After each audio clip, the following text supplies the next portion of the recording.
materi tentang pembelajaran cerpen pada kelas 9. Demikian video kami, selamat menyaksikan. Oke, assalamualaikum warahmatullahi wabarakatuh. Waalaikumsalam warahmatullahi wabarakatuh. Selamat pagi semuanya. Pertama, saya ingin mengucapkan selamat datang di kelas 9. Ini adalah pertemuan pertama kita ya dalam mata pelajaran bahasa Indonesia. Benar? Benar, Bu. Oke.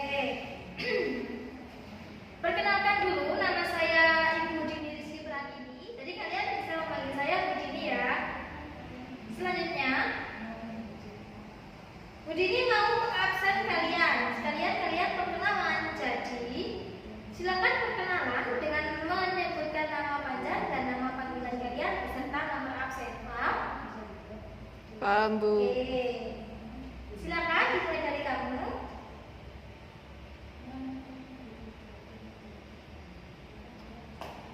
Oke. Jadi anak-anak, dalam pertemuan pertama kita ini kita akan mempelajari tentang materi cerpen atau cerita pendek. Yang pertama bisa kalian lihat di proyektor ada KD yang akan kita pelajari. KD yang pertama adalah KD 3.6 yang berisi tentang pengenalan struktur dan aspek kebangsaan cerita pendek yang dibaca atau didengar. Jadi nanti kita akan menelaah seperti apa sih struktur-struktur cerita pendek itu, bagaimana kebahasaan dalam cerita pendek yang bagus. Lalu kita juga akan mempelajari tentang satu cerita pendek, nanti akan diberi contohnya. Yang selanjutnya ada KD 4.6 yang berisi tentang mengungkapkan pengalaman dan gagasan dalam bentuk cerita pendek dengan memperhatikan struktur kebahasaan. Jadi dalam KD itu nanti kalian akan mendapatkan tugas untuk mengungkapkan gagasan kalian, mengungkapkan ide-ide kalian dalam bentuk sebuah cerita pendek, tentunya dengan memperhatikan struktur kebahasaan dalam cerita pendek. Paham? Ya. Langsung saja, ini adalah subbab yang akan kita pelajari hari ini. Yang pertama kita akan mempelajari tentang pengertian cerpen. Ini boleh kalian catat ya. Yang kedua adalah struktur cerpen. Selanjutnya ada kebahasaan cerpen, yaitu kalimat deskriptif. Selanjutnya ada kebahasaan cerpen yang berupa majas dan kalimat yang bermajas. Dan selanjutnya menyusun kerangka cerita pendek dan menyusun cerita pendek berdasarkan kerangka dengan memperhatikan struktur dan kebahasaan. Ini adalah suatu hal yang akan kita pelajari nanti. Silakan kalian tulis, saya beri waktu. Oke. Yang pertama yaitu tentang pengertian cerita pendek. Kalian tentunya sudah pernah kan mendengar apa sih cerita pendek? Atau mungkin beberapa ada yang sudah pernah membaca cerita pendek tersebut. Silakan dibaca. Ya, cerita pendek atau cerpen merupakan satu bentuk prosa naratif fiktif. Cerpen cenderung singkat, padat, langsung pada tujuannya. Yang dibandingkan karya fiksi lain seperti novel misalnya, cerpen cenderung lebih singkat. Cerpen adalah salah satu jenis karya sastra yang memaparkan kisah maupun cerita mengenai manusia beserta seluk-beluknya lewat tulisan pendek dan singkat. Ya, jadi dari yang kita baca ini bisa disimpulkan bahwa dibandingkan novel, cerpen itu lebih singkat. Cerpen juga bisa dibaca dalam satu kali duduk. Dalam satu kali duduk maksudnya seperti apa? Maksudnya cerpen itu bisa dibaca dalam waktu yang singkat, tidak seperti novel. Kalian tidak mungkin bisa menyelesaikan novel satu kali duduk di sini, mungkin hanya beberapa jam, hanya 1 jam kalian sudah selesai. Tidak mungkin. Tapi kalau novel dalam waktu 1 jam mungkin kalian bisa menyelesaikan membacanya. Cerpen biasanya anak-anak terdiri kurang dari 5.000 kata. Ada yang ditanyakan sampai sini? Baiklah, kita lanjut ya.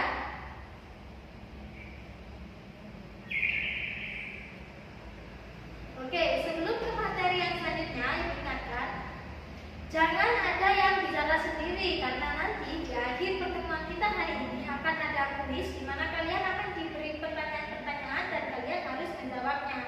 Jika kalian mampu menjawab satu pertanyaan, kalian akan mendapatkan nilai plus. Tapi jika kalian belum bisa menjawab, kalian akan saya kasih tugas tambahan, paham? Yang selanjutnya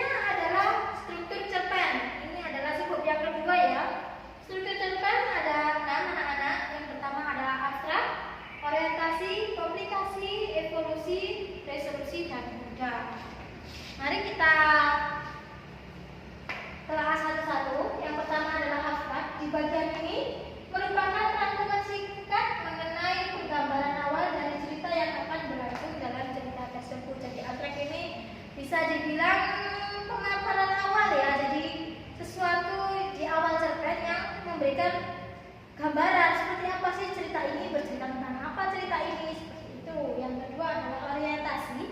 Dalam orientasi ini berisi tentang waktu kejadian, suasana yang terjadi, dan tempat yang digunakan. Ini biasanya tentang latar tempat, latar waktu, di mana cerita itu berlangsung, pada waktu kapan cerita itu berlangsung, atau seperti apa sih suasana di dalam cerita tersebut. Yang ketiga adalah komplikasi. Komplikasi ini ada kaitan atau hubungan tentang sebab dan akibat dari suatu kejadian yang terjadi. Tentunya di dalam sebuah cerita pendek anak-anak pastinya ada komplikasi. Mungkin dong kita buat cerita ujuk-ujuk itu ada kejadian seperti ini tanpa tahu seperti apa sebabnya. Tentu saja hal itu akan membuat pembaca menjadi bingung. Ini maksudnya apa ya ceritanya? Nah, tapi kalau kita ada komplikasi di dalamnya, bisa diketahui, oh jadi ini adalah hal yang mengakibatkan sesuatu ini bisa terjadi. Paham? Paham. Oke, yang keempat adalah evolusi. Evolusi ini merupakan pengalaman permasalahan yang akan menjadi semakin memanas. Jadi ini hampir ini ya mencapai klimaks ya. Jadi ini adalah kejadian ketika suatu permasalahan ini atau problem dalam cerita itu semakin menuju puncaknya. Jadi semakin memanas, semakin memanas. Seperti itu. Yang kelima ada resolusi. Resolusi ini penggambaran permasalahan yang sedang terjadi. Yang keenam ada suatu koda atau suatu nilai yang bisa dipetik oleh para pembaca. Biasanya kalian menyebutnya dengan amanat. Benar? Amanat ini adalah pesan yang tercantum, pesan yang ada di dalam cerita pendek. Seperti itu. Bisa dipahami apa ada yang ditanyakan sampai sini? Paham, Bu. Nggak Oke, ada. kalau paham kita lanjutkan ya. Materi yang selanjutnya yakni kita akan membahas tentang kebahasaan dalam cerpen. Nah, pertama yakni kita akan membahas tentang kalimat deskriptif dan kalimat ekspresif. Apa sih kalimat deskriptif itu?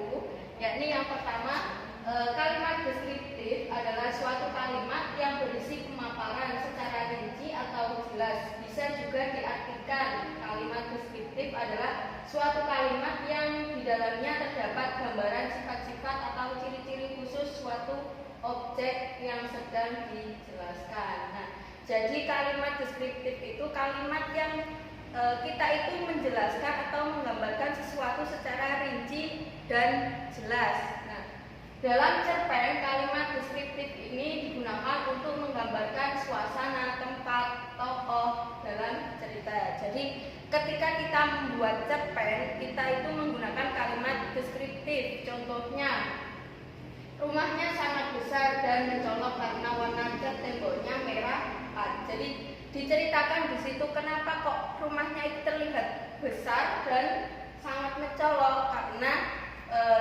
rumah itu memakai warna cat merah pekat.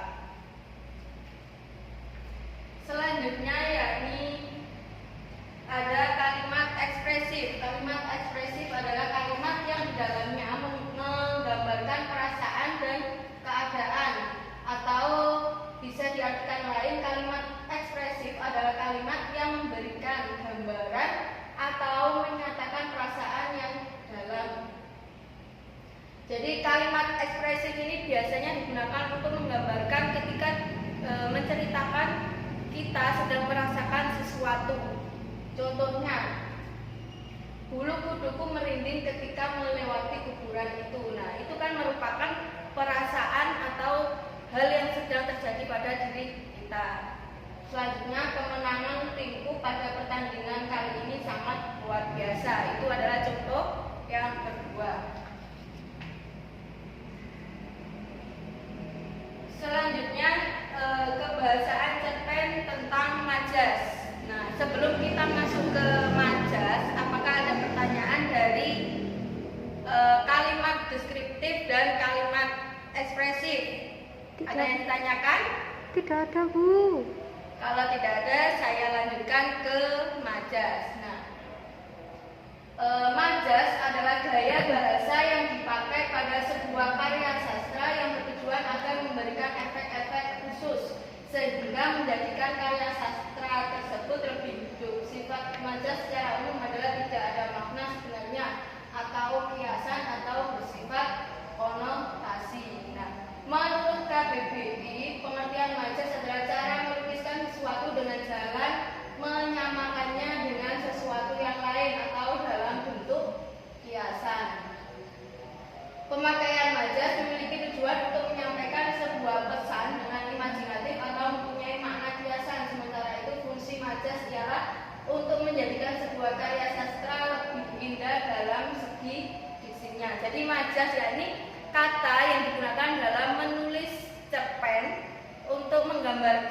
sesuatu tetapi menggunakan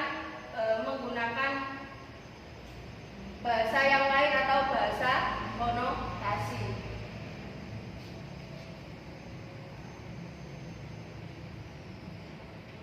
Macam-macam majas di sini ada 4. Secara garis besar ya di sini ada 4, yakni yang pertama majas perbandingan, majas pertentangan, majas sindiran, dan majas peradasan.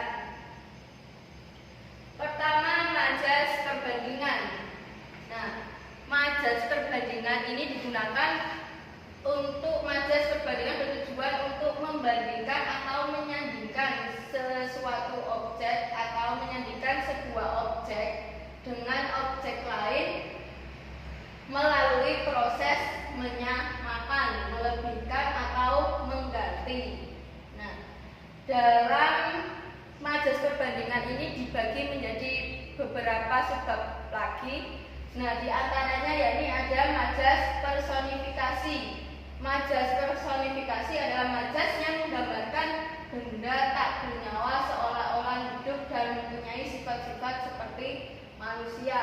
Contohnya, kasur dan bantal melambai-lambai menyambut kedatanganku. Nah, di situ artinya adalah kasur dan bantal adalah benda mati yang digambarkan seolah-olah menyapa seperti manusia.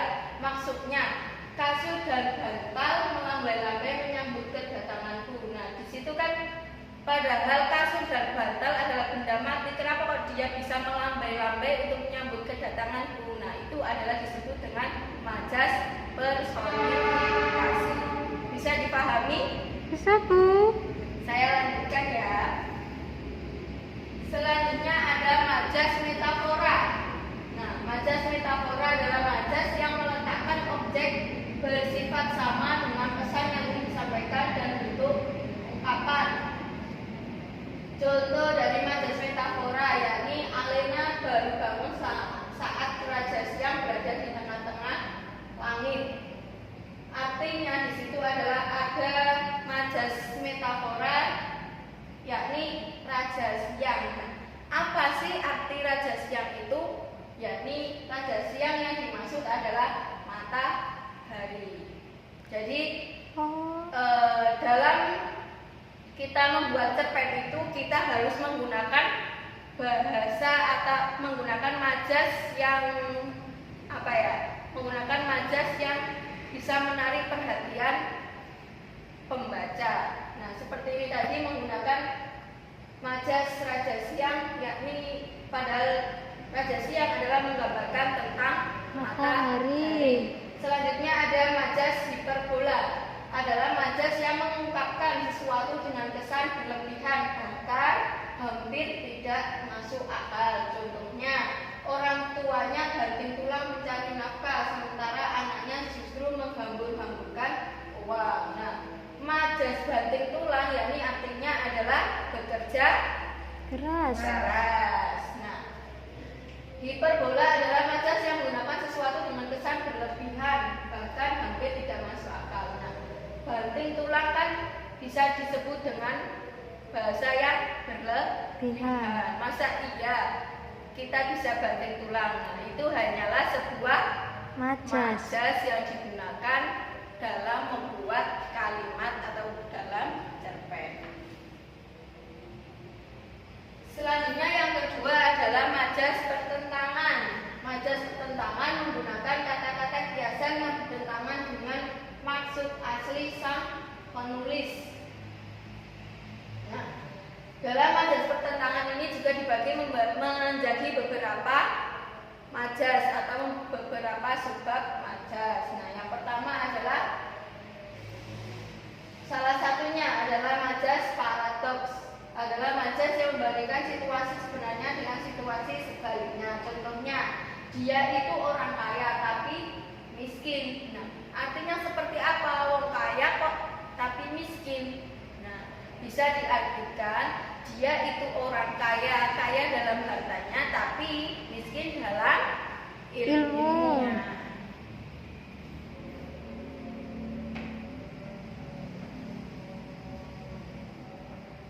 Selanjutnya yakni yang ketiga ada majas sindiran.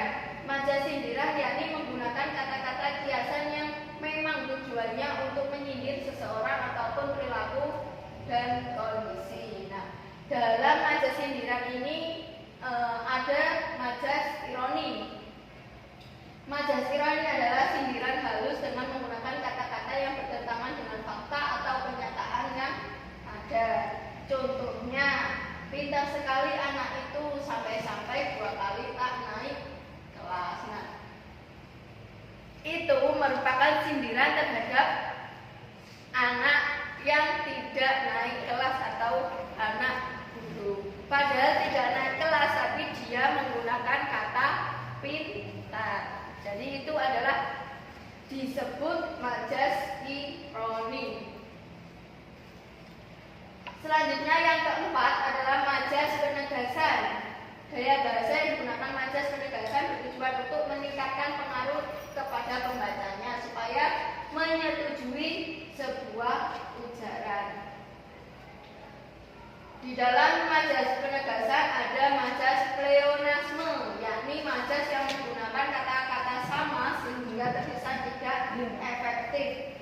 Contohnya, para anggota band naik ke atas panggung untuk menyanyikan lagu pertama mereka yang tengah naik daun. Nah, padahal arti dari para anggota band naik ke atas, kalau sudah naik kan berarti ke atas, tidak mungkin ke bawah. Jadi menggunakan kata-kata yang sama sehingga terkesan tidak efektif. Jika ke atasnya dihilangkan kan maknanya sudah sama.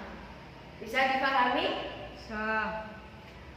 Nah, dari kebahasaan ini apakah ada yang ditanyakan?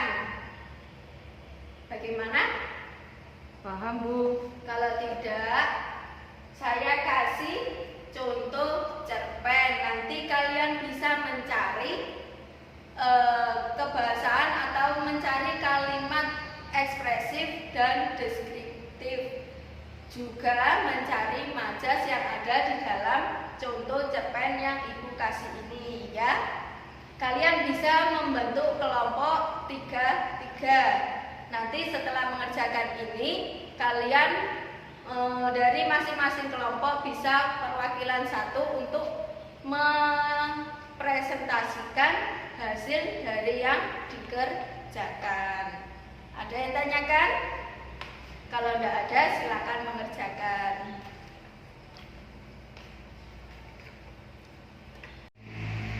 Selanjutnya di sini ada materi tentang menyusun kerangka dalam cerita pendek. Nah, langkah yang harus kita lakukan terlebih dahulu ketika kita membuat cerita pendek yaitu menyusun kerangka. Nah, di sini ada tahap yang pertama yaitu observasi. Pada tahap pemantauan adalah langkah awal pada pembahasan cerpen yang dilakukan secara langsung dengan cara menyelamatkan objek wisata sehari-hari. Nah, ketika kalian bingung mau membuat cerita tentang apa, nah kalian bisa mengamati dalam kehidupan anak-anak sehari-hari. Contohnya, melihat tukang ojek. Nah, di situ kalian bisa memantau atau mengamati bagaimana kehidupan si tukang ojek tersebut. Nah, di sini ada menentukan judul dan tema. Nah, pada tema ini gagasan utama dalam sebuah cerita atau ruhnya sebuah cerita tersebut. Yang selanjutnya yaitu di sini menentukan latar belakang cerpen. Nah, tahap selanjutnya menentukan latar belakang cerpen yang mengikuti alur pada tema yang dipilih oleh penulis tersebut. Selanjutnya di sini ada menentukan para tokoh. Tokoh sangat penting dalam menulis sebuah cerita karena dalam sebuah cerita mesti ada tokoh baik dan tokoh jahat. Itu sangat penting dalam sebuah cerita. Selanjutnya di sini ada menciptakan konflik. Ketika kalian membuat cerpen, kalau tidak ada permasalahannya, jelas si pembaca akan tidak menarik atau istilahnya gitu monoton ceritanya karena tidak ada permasalahannya. Selanjutnya yaitu menentukan sudut pandang. Sudut pandang ini biasanya menggunakan orang pertama. Orang pertama ini biasanya menggunakan kata saya. Orang kedua menggunakan dia atau ia. Nah, itu sudut pandang dalam sebuah cerita. Yang selanjutnya yaitu menentukan alur. Alur ini urutan atau rentetan sebuah kejadian dalam sebuah cerita. Jadi biasanya alur di sini ada alur maju dan alur mundur. Apakah kalian sudah paham tentang bagaimana kita merangkai sebuah cerita pendek? Tadi kan sudah Ibu jelaskan bagaimana membuat kerangka dalam sebuah cerita pendek. Tadi saya tanya, kalian katanya sudah paham. Nah, sekarang Ibu tugaskan kalian membuat kerangka dalam sebuah cerita pendek. Saya tunggu ya. Mana anak-anak sudah selesai apa belum menyusun kerangkanya tadi? Sudah, Bu. Selanjutnya di sini ada menyusun cerita pendek. Itu menjabarkan kerangka cerpen menjadi sebuah paragraf narasi yang panjang, tapi tetap memperhatikan struktur dan kebahasaannya. Nah, kalian kan tadi sudah membuat kerangka cerpen. Nah, sekarang kalian buat berupa paragraf narasi. Baiklah anak-anak dan teman-teman sekalian, itulah tadi video pembelajaran dalam materi cerpen kelas 9 kita pada sore hari ini. Kita tadi sudah mempelajari banyak hal, mulai dari struktur cerpen, dari abstrak, dan lain sebagainya. Kita juga sudah mempelajari tentang kebahasaan, ada tentang kalimat deskriptif sama kalimat ekspresif, juga pelajari tentang majas dalam cerpen. Juga kita belajar tentang membuat kerangka dalam cerita pendek hingga menyusun sebuah cerita pendek. Oke, demikian video dari kami. Mohon maaf setulus-tulusnya apabila ada kesalahan. Akhir kata kami akhiri, wallahu muwaffiq ila aqwamit thoriq. Assalamualaikum Warahmatullahi wabarakatuh.